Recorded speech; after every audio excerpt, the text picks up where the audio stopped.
Blessed morning po sa inyong lahat. Magandang umaga po sa inyong lahat.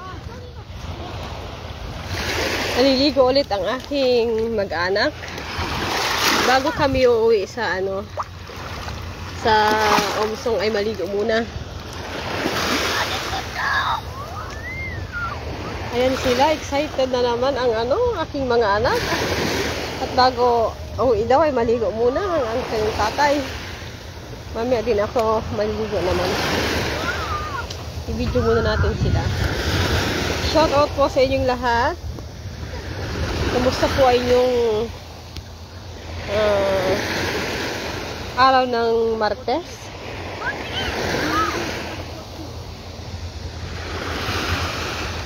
Ito pang aming view. Wala pang mga naliligo. Maya-maya ito. Tanghali.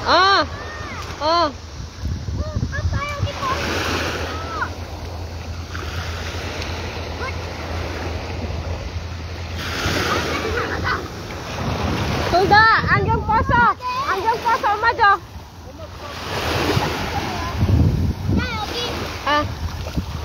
Sambo mido, sambo pali umajo. Magna dun kang patik. Sambo mado, umajo. Sambam, anjang jo. Maraming mga seagulls. Sambam. Anjang jo, anjang, umajo.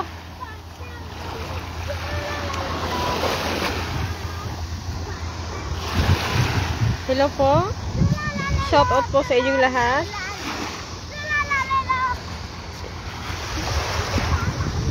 Dito na ako nag-pray kanina. Nag-morning prayer. Ang sarap mag-unwind dito. Lalo pag may gawain. Sa Pilipinas, kapag sunrise, yung araw ng pagkabuhay, sa kami, sa dagat, sa tabing dagat. Sa dalampasigan kami nagsa-sunrise para salubungin ang haring araw ng pagsikat ng araw, to celebrate the resurrection of our Savior Jesus Christ.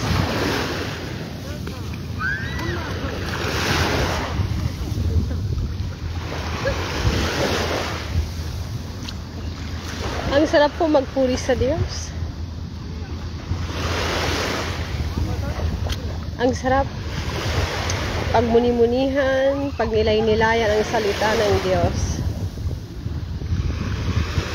Sabi nga nila, lahat ng may maraming mga paniniwala, pero si Jesus Christ lang ang nag-resurrected. Si Jesus Christ lang ang nabuhay. Pagkatapos ng 3 araw, siya ay nabuhay. At siya ngayon ay nasa langit, nasa kanang trono ng ating Diyos Ama. Napakadakila, 'di ba? Ang ating Diyos, ang ating Panginoon na tagapagligtas na sinasamba ay buhay. Buhay at totoo, at siya ay babalik. Malapit na siyang bumalik, kaya yung mga kapatiran po natin na may nararanasan at hindi na nakakapag-church or bumalik na sa dati nilang gawain. Ngayon na po ang panahon para bumalik sa Diyos. Ngayon na po ang oras. Wag na tayo mag-antay ng ilang panahon. Ito pa yung oras na ng pagbabalik loob sa ating Diyos at oras na ng pagtanggap ng kaligtasan. Kasi hindi natin alam ang buhay, di ba? Sabi nga nila, life is short. Kaya dapat maging handa tayo kasi ang patutunguhan lang po ng ating kaluluwa ay 2 lang. Una, sa langit, kasama ang Panginoong Jesucristo, sa mga tumanggap sa Panginoong Jesucristo. Pangalawa ay sa impyerno. Sila yung mga nag-reject sa Panginoong Jesucristo. Ang impyerno talaga ay kay Satanas talaga niya. Yan yung kaparusahan na inilaan ng Diyos para kay Satanas. may nagsasabi na, siya naghahari-harian ng Satanas sa ano daw, sa impyerno. Hindi. Doon po siya talaga, doon siya parurusahan.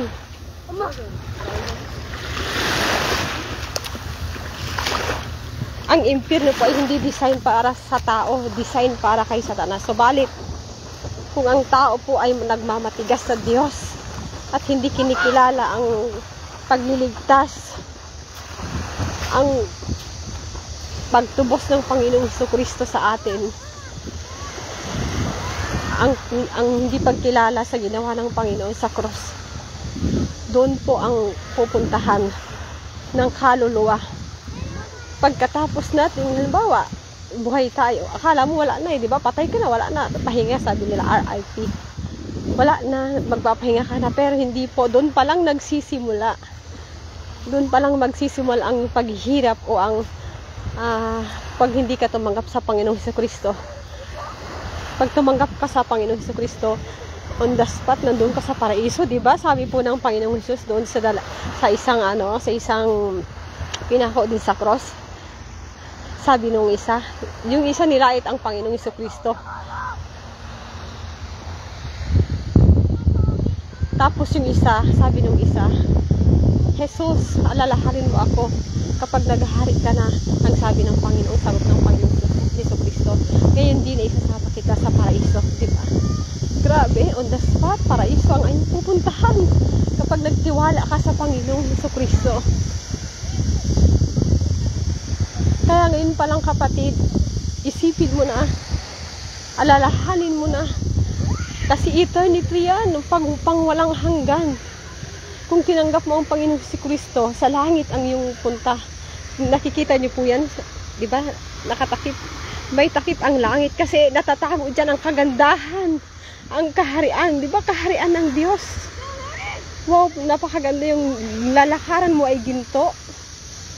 Mga perlas, yung ang gaganda, mga diamond, yung mga lalakaran mo sa kaharian ng Diyos kapag kinilala mo ang Panginoong Jesucristo habang ikaw ay nabubuhay dito sa libutan. Kaya mga kapatid, sa mga nakakarinig po, sa mga naabot po ng boses na ito po ay paalaala. Ito po ay isang paalaala ng kapatid na nagmamahal. Kasi malapit nang dumating ang Panginoong Jesucristo, mapapansin po ninyo, marami nang nangyayari sa panahon natin ngayon na hindi na nasa Bible. Nasa Bible lahat ng nangyayari sa atin. Kaya maging handa po tayo, tanggapin ninyo ang Panginoong Jesucristo. Ang sabi niya sa Romans chapter 10 verse 9 to 10. Kung ipapahayag ng yung labi na si Jesus ay anak ng Diyos, nandun po na maliligtas ka. At sa pamamagitan ng ating labi, pagpapahayag, nagkakaroon tayo ng kaligtasan. At sabi sa John 14:6, sumagot si Jesus, ako ang daan, ang katotohanan at ang buhay. Walang makakapunta sa Ama kundi sa pamamagitan.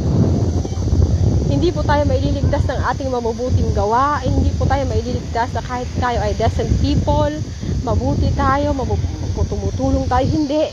Kung wala po tayong personal na relasyon sa Diyos, kung hindi po natin ipapahayag sa ating labi, na kung natatanggapin natin si Jesus sa ating buhay, sa ating puso, magsisi tayo sa ating mga kasalanan at tanggapin ang Panginoon sa ating buhay at mamuhay tayo ng ayon sa kanyang mga salita. Hindi po madali, pero tutulungan tayo ng banal na Espiritu ng Panginoon na lumakad sa kalooban ng Diyos. May katulad dito sa paglalakad sa dalampasigan. May apat na tawag dito, footprints. Mga bakas, may apat na bakas ng paa na naglalakad. Naglalakad sila na apat na paa, may kasabay siya.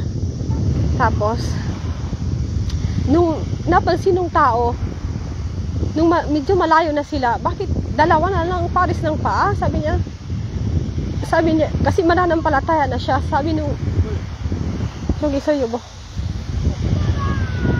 Sabi nung tao, bakit nung duman ako sa maraming pagsubok?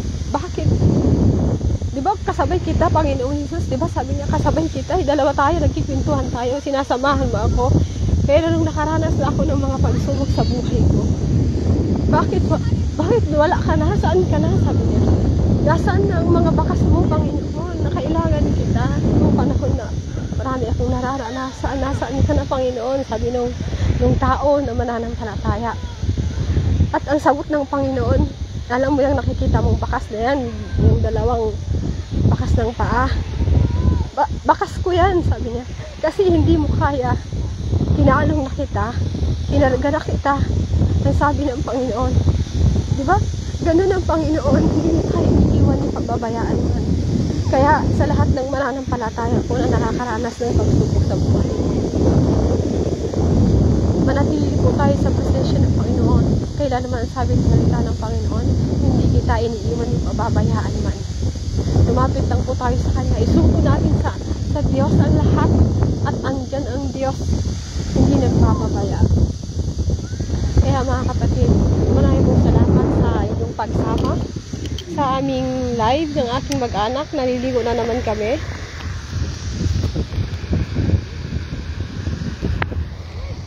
Shout out po sa inyong lahat. Kaya ito po isang paalaala at isang testimonya. Napakabuti, napakasarap mong maglingkod sa Diyos, napakasarap mong yung maging mananampalatayang kilala mo ang iyong tagapagligtas. Yung magkaroon ka ng kaligtasan na sigurado ka na kung saan ka pupunta. Or dumating mo ng Panginoong Hesukristo, sabi kasi sabi ni Apostol Pablo, yung mystery sa isang kisap mata, sa isang kisap mata may snatch tayo, yung rapture. Hindi natin alam kung anong oras darating ang Panginoon na sa alapaap, magmimit tayo sa alapaap. Grabe, sasalubungin natin ang Panginoong Hesukristo, ang ating tagapagligtas. Wow! Napakasarap po ng pakiramdam sa lahat ng mananampalataya. Kaya manatili po tayo sa presensya ng Panginoon, manatili po tayo sa Diyos. Ano man ang ating nararanasan, magpakatatag po tayo mga kapatid sa Panginoon. At ngayon na po ang araw ng pagliligtas, ngayon na po ang araw ng pagkilala sa Panginoong Hesukristo mga kapatid. Sa lahat po ng naabot ng boses na ito, ng video na ito, mahal po kayo ng Panginoong Hesukristo. Kaya siya ay namatay sa cross upang tayo tubusin sa ating mga kasalanan, upang tayo magkaroon ng kaligtasan. At yung kaligtasan ay maibigay sa sanlibutan, sa lahat ng tao. Mag-reconnect yung relationship sa atin sa Diyos Ama. Kaya napakaganda, napakadakilang pribilehiyo po ito para sa lahat ng tatanggap sa Panginoong Hesukristo. Magkakaroon tayo, di ba? Magkakaroon tayo ng connection sa Diyos Ama, sa tagapaglikha ng sanlibutan. Kaya mga kapatid, kilalanin po natin ang Panginoong Hesukristo sa ating buhay. Tanggapin po natin siya sa ating puso at mamuhay ng ayon sa kanyang kalooban. Ang sabi niya sa 2 Corinthians 5:17, ang sinumang nakipag-isa kay Kristo ay isa ng bagong nilalang. Wala na ang dating pagkatao, siya ay bago na. Kung nakipag-isa po tayo sa Panginoong Hesukristo, yung mga dati nating ugali ay mawawala. Unti-unti po yun. Araw-araw binabago tayo ng Diyos. Hindi yung suplada ka dati, suplada ka pa rin. Di ba? Yung kung anong mga bisyo mo, marami kang bisyo, mga ginagawa mong mali. Dapat yon. Sabi sa kanina sa sinabi ko po natin kanina na sa verse na tayo ay isa ng bagong nilalang. Araw-araw binabago tayo ng Diyos. Kino-convict tayo ng banal na espiritu na huwag nang magkasala. Kung nagkasala man tayo, humingi tayo ng tawad sa Panginoon. Binabago po tayo ng Panginoon. Kaya mga kapatid, sabi nga nila, sa iyang mananampalataya, walang nananatili. Ang tunay na mananampalataya ay walang nananatili sa pagkakasala. Hindi ka nagtotolerate ng kasalanan. Amen po ba?